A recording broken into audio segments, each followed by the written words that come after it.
Good morning पिला माने हमर ऑनलाइन क्लास को तुमरो स्वागत। गत क्लास रे आमे त्रिभुज विषय पढ़िथिले और विभिन्न प्रकार त्रिभुज अंकन करबा मान आमे त्रिभुजर विभक्तिकरण करिबा कोणर माप अनुसार एवं बाहुर माप अनुसार त्रिभुज गुडी को विभिन्न भाग रे भाग कराय। ଯେଉଁ त्रिभुजर तीनोटी जाक बाहुर दैर्घ्य परस्पर सहित समान ସେହି त्रिभुज को समबाहु त्रिभुज कहुए। माने तुम देखि पारुथबो एही चित्र रे जो त्रिभुजटी अंकन करा जायछि यार प्रत्येक बाहु परस्पर दैर्घ्य परस्पर सहित समान एणु यह एक समबाहु त्रिभुज।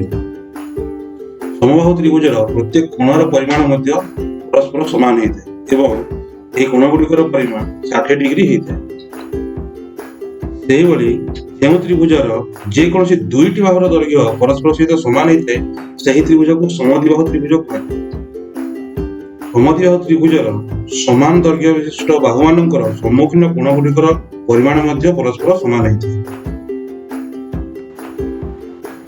ଯେଉଁ त्रिभुजर तीनोटी जाक बाहुर दैर्घ्य परस्पर समान होई न थाए अलगा अलगा थाए ସେହି त्रिभुजटी विषमबाहु त्रिभुज।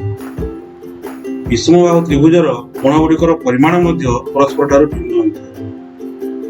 पिला माने ताहेले आजि आमे बाहु अनुसार त्रिभुजर प्रकारभेद विषय जानिले। बाहु अनुसार त्रिभुज गुडी को तीन भाग रे विभक्त करा जायଥାଏ यथा समबाहु त्रिभुज, समद्विबाहु त्रिभुज, विषमबाहु त्रिभुज। धन्यवाद।